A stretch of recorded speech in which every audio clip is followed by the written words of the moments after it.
I guess we'll go here first. And Jovan, I think we've had this conversation a bit before, but is Rob Pelinka on the hot seat? To me, it feels like we're seeing more additions coming into the Lakers front office rather than subtractions, rather than replacing Rob Pelinka. I think a lot is riding on this summer, but I don't think this summer is the time that we see Rob Pelinka removed from his role. No, my stance or perspective and understanding of the situation has not changed over the last couple months that we've been having this conversation.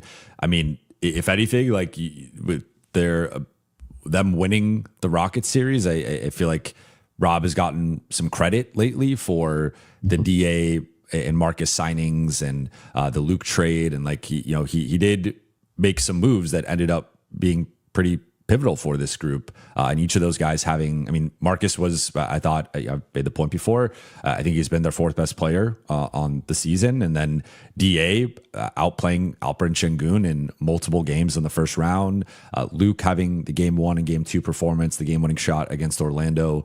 Like, you can make a case he made some real moves this year that led to this group overachieving or at least contributed to actual wins. Now, I have been critical of the front office, and I will continue to beat the drum of, I thought they could have been more aggressive last summer, that they put some constraints on the types of moves that they were willing to make. And like, they did great within those constraints, but I think there's like a false notion that was their only pathway to building this roster. And they could have put draft capital on the table. They could have tried to get off of Jared Vanderbilt or Dalton Knecht or Maxi Kleber and some, Gabe Vincent, some of these contracts, and they did not. And so I think for the constraints that they put on themselves in terms of, we don't want to trade a first to get off a contract, we don't want to dump anybody, we want to see what we have with Gabe and Maxi and whatever. Like, sure, they did really well within those constraints, but I just don't. I think it's what we're not being honest if we're saying like that was the only way they could have built the roster.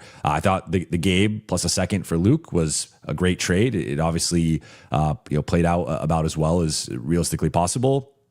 But there's a lot of pressure on this summer, and just looking at the cap space for a second, if you say 50 to 55, right, there's multiple ways the Lakers offseason could play out in terms of how much cap space they have. But let's even sort of moderately say like 50 to 55 million between LeBron, Marcus, Rui, and Luke. Just right there with those four guys, you could easily hit 55 and not even have enough to retain all four of those guys potentially, just with that 55 million in cap space. So the Lakers are in a tough spot here where they have to navigate what's happening with LeBron, what's happening with Austin, what's happening with Marcus, Rui, Luke, Jackson, DA.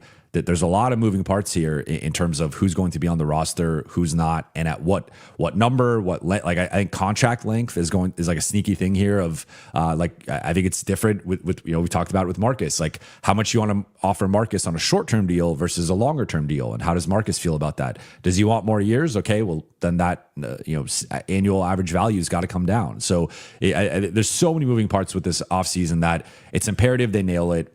It's imperative they bring in some more people into the front office and really beef it up and bring in people to the scouting department, particularly on the pro side. And if they nail it, then I think they're obviously in a good spot going to next season and moving forward. If they don't, and it's sort of a run it back summer, it's maybe we add one guy, but it's basically the same roster, then I think we could be having a different conversation a year from now. But for now, he got an extension last year.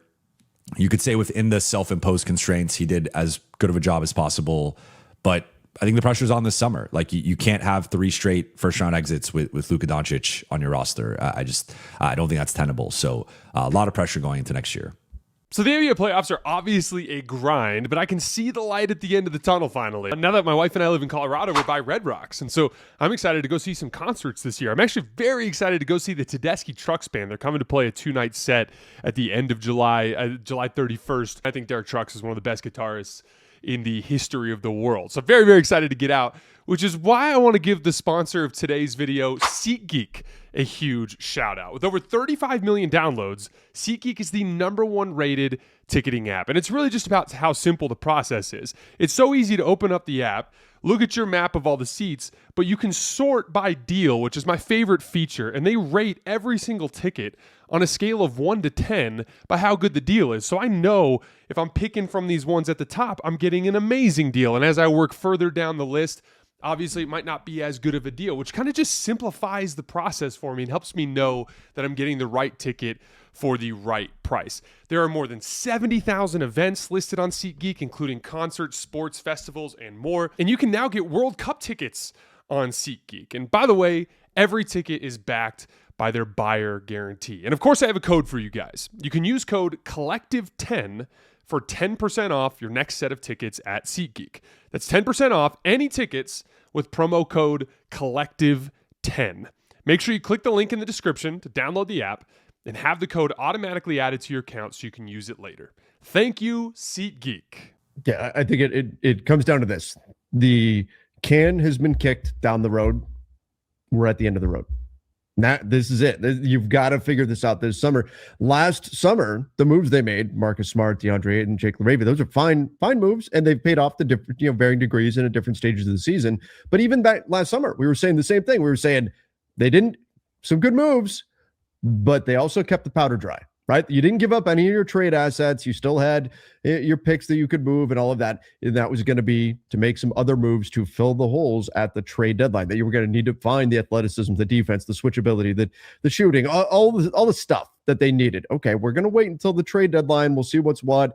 See what the team really has and doesn't have, and then we'll make some moves there. But when you didn't add those things at the trade deadline, again, Luke Kennard has worked out well, but that then kicks the can once again down the road to this summer. The problem is you go to the following summer, I'm talking about 2027, suddenly Luka, you start looking at, oh, shit, he's a year from him being able to get to free agency. Are the Lakers then in an uncomfortable spot with him? You got to be really good. Look, Dallas fans are already talking about it.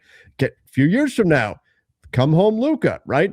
That's going to be a situation that you don't want to be in, where Luka looks around, not this summer, but the next one. You don't want him looking around going, man, I just wasted a couple of years here. And we never really put together a full team. So I do think there's a lot of flexibility this summer, but a very small margin for error. They've got to get it all right. And this is the culmination of kicking that can. The end of the road is here. You've got to put together a team this summer that you think can really take some steps forward and really vault into. I hesitate to say like OKC, San Antonio status, because it feels like that's such a big leap, but you need significant progress here this summer. I don't think there's any question about that, but I do agree with you, but I don't think this is the end for Rob Pelinka. I think if this summer goes very poorly, then some conversations probably start to be had.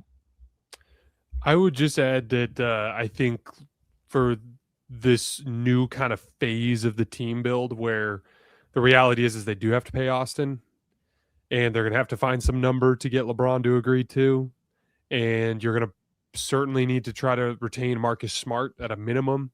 Rui Hachimura in his three-point shooting has certainly complicated contract negotiations for him. So like, it is going to be more important than ever for the Lakers to find discounted talent. And that's where, like, if Rob is going to stick around, you have to anchor him with scouting talent, a lot of scouting talent, pro level scouting, undrafted scouting, guys that are looking in the weeds.